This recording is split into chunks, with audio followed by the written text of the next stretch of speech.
उठो, सुबह हो गई, चाय नहीं पीनी? नहीं, मैंने सुबह की चाय पीनी छोड़ दी है। क्यों? जब तुम थी तो सुबह सुबह मेरे हाथ की बनी चाय पीती थी। हम दोनों खुली छत या बरामदे में चाय की चुस्की लेते थे, परंतु अब नहीं। मगर क्यों? क्योंकि वो चाय नहीं, प्यार का ही एक रूप था। तुम्हारे चले जाने के बाद अब चाय की प्याली का क्या मतलब? अरे ये क्या, तुम बिस्तर झाड़ रहे हो, चादर ठीक कर रहे हो? हाँ कर रहा हूँ, मेरे होने पर तो नहीं करते थे। तब मैं यह काम तुम्हारा समझता था, एक बेफिक्री थी। अब तुम्हारे सारे काम मैं खुद ही करता हूँ। बहुत सुधर गए हो। अब क्या करोगे? टहलने जाऊंगा, वहीं जहाँ मेरे साथ कभी कभी जाते थे। हाँ वही ढूंढता हूँ तुम्हें, लेकिन तुम मिलती ही नहीं, निराश होकर लौट आता हूँ।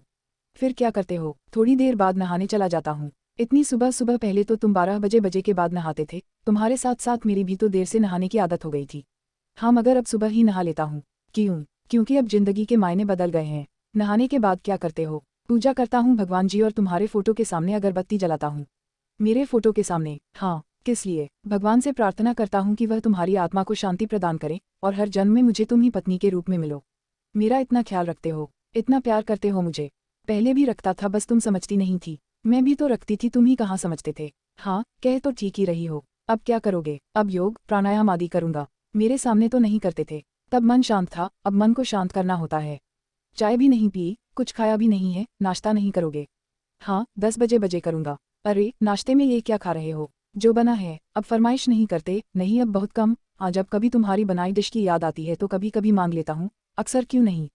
तुमसे ही तो करता था, क्योंकि तुम पर मेरा एक विशेष अधिकार था, इसलिए। उसमें भी अधिकतर तो तुम बिना कहे ही मेरी पसंद की डिश बना लाती थी। तो अब कहकर बनवा लिया करो। जो तुम बनाती थी वो हर कोई थोड़े ही बना सकता है। वैसे भी मेरे स्वाद और पसंद तो तुम्हारे साथ चले गए। अच्छा अब क्या करोगे? अब 2 घंटे मोबाइल चलाऊंगा, तुम्हारे लिए कुछ लिखूंगा। 2 घंटे? क्यों? ऊपर जाने के बाद भी मेरे मोबाइल से तुम्हारा बैर खत्म नहीं हुआ। मैं शुरू शुरू में ही तो टोका करती थी, बाद में तो टोकना बंद कर दिया था। हाँ बंद तो कर दिया था, लेकिन तुम्हारे मन में मेरा मोबाइल हमेशा सौथी बना रहा, बस दिखावे के लिए चुप रहती थी। अच्छा अब लड़ो नहीं, चलो चला लो, लिख लो। तुम तो 2 घंटे से भी ज्यादा देर तक चलाते रहे। हाँ तुम टोकने वाली नहीं थी ना। अच्छा अब भी उलाहना, अब क्या करोगे? अब आंखें थक गई हैं, थोड़ी देर आंखों को आराम दूंगा, आंख बंद करके लेटूंगा। अच्छा है, आराम कर लो। अरे सोते ही रहोगे? 2:30 बज गए, तुम्हारा खाने का टाइम तो 12 बजे का है, उठो खाना खा लो।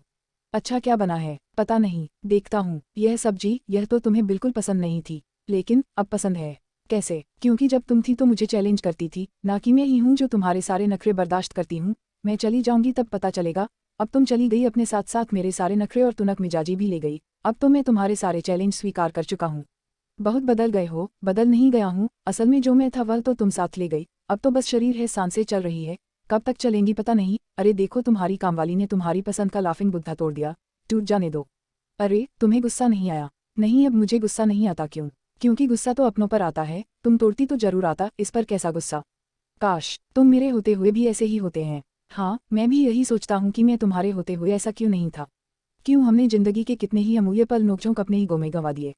मुझे याद करते हो? भूलता ही नहीं तो याद करने की बात कहाँ से आ गई? हर समय मेरे चारों ओर जो घूमती रहती हो। रात हो गई है, चलो अब सो जाओ, तुम्हारे सोने का समय हो गया है।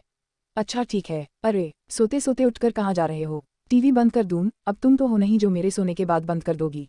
मैं तो अब चाहकर भी तुम्हारी मदद नहीं कर सकती, तुम्हें छू भी नहीं सकती। चलो दूर से ही थपकी देकर सुला देती हूँ। चलो सुला दो, अब सो ही जाता हूँ। अगर इस कहानी का एक भी शब्द आपके मन को छुआ है, अगर आंखें थोड़ी भी नम हुई हैं, तो अभी सही समय है अपने जीवनसाथी से क्षमा मांगने का। अगर आप भी उस पर बात बात गुस्सा करते हैं, गले लगिए और मांग लीजिए अपनी हर गलती के लिए उससे माफ़ी। उसके जीते जी उसे बता दीजिए आप उससे कितना प्यार करते हैं, क्योंकि वो भी आपसे असीम प्रेम करती हैं। दुनिया का सबसे बड़ा हकीकत यही है कि जिंदगी की आयु बहुत कम होती है, जितनी भी ईश्वर के द्वारा आयु मिली है उसे एक दूसरे से प्रेम और सद्भावना के साथ बिताए।